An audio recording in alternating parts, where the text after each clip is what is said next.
Formations like these require long hours of intensive drilling and careful judgment. When the troop goes around the corner, the riders on the outside of the turn have to adjust their speed to keep even with the riders on the inside.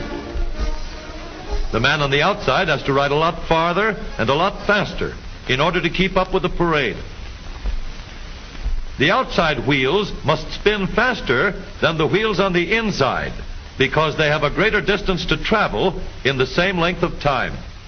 When a wagon turns a corner, the wheels can travel at different speeds because each one can turn freely on the axles. And in the early automobiles, the rear wheels turned separately and only one wheel was connected to the engine.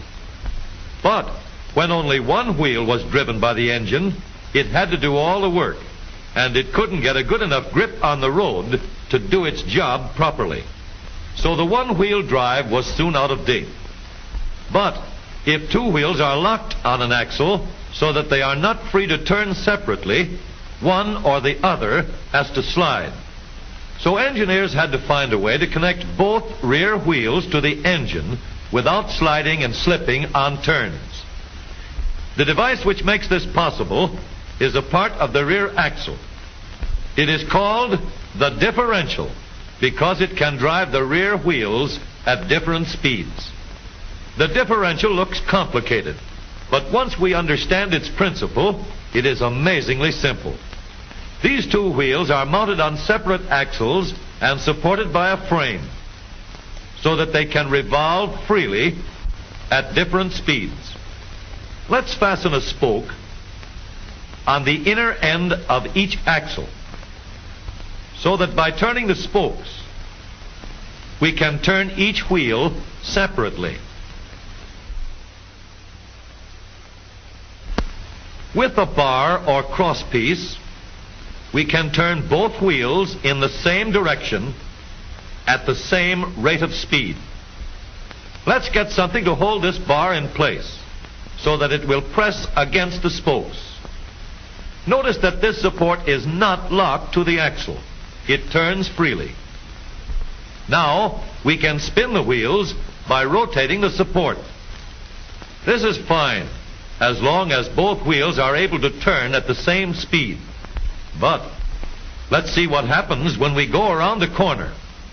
With this arrangement, we cannot drive one wheel faster than the other. And if we stop one wheel, the other wheel won't budge.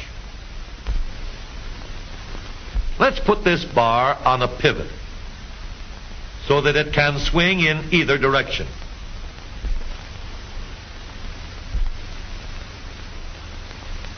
Now, the bar can still turn both wheels at the same speed.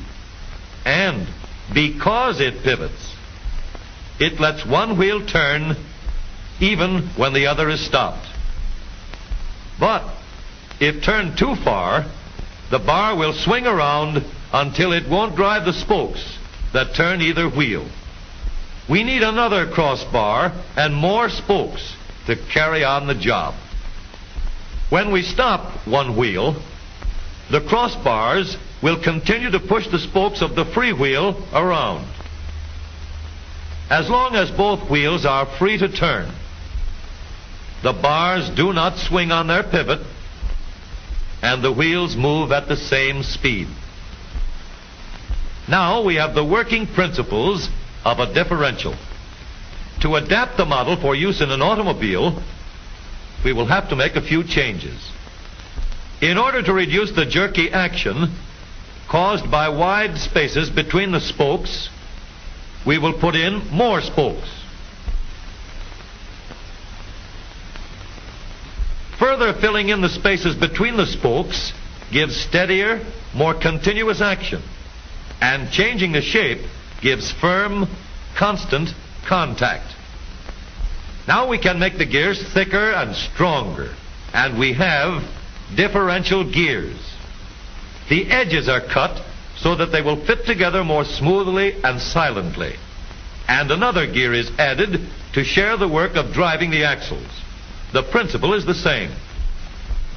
In order to turn the support and drive the wheels, we can fasten a large gear here, connected by a smaller gear to a source of power.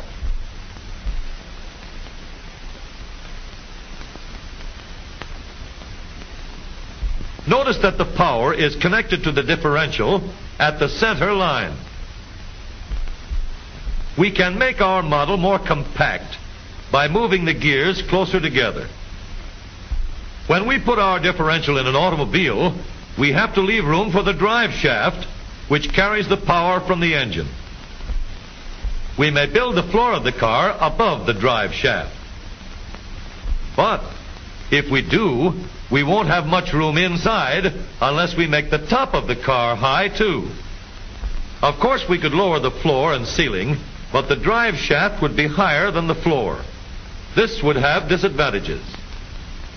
A shaft in the middle of the floor of an automobile would be inconvenient for passengers and would be awkward for carrying luggage. Today, engineers have found a way to make the car roomier and closer to the road without a clumsy shaft above the floor. The drive shaft from the engine to the differential is lowered out of the way, and the drive shaft is connected to the rear axle at the bottom. The new low center drive makes the rear axle quieter, stronger, and more durable because it gives better, smoother contact between the gears. The automobile of today with the low center drive is stronger and more rugged. Every part of the rear axle has been built to withstand strains far greater than it will ever meet on the straightaway or around the corner.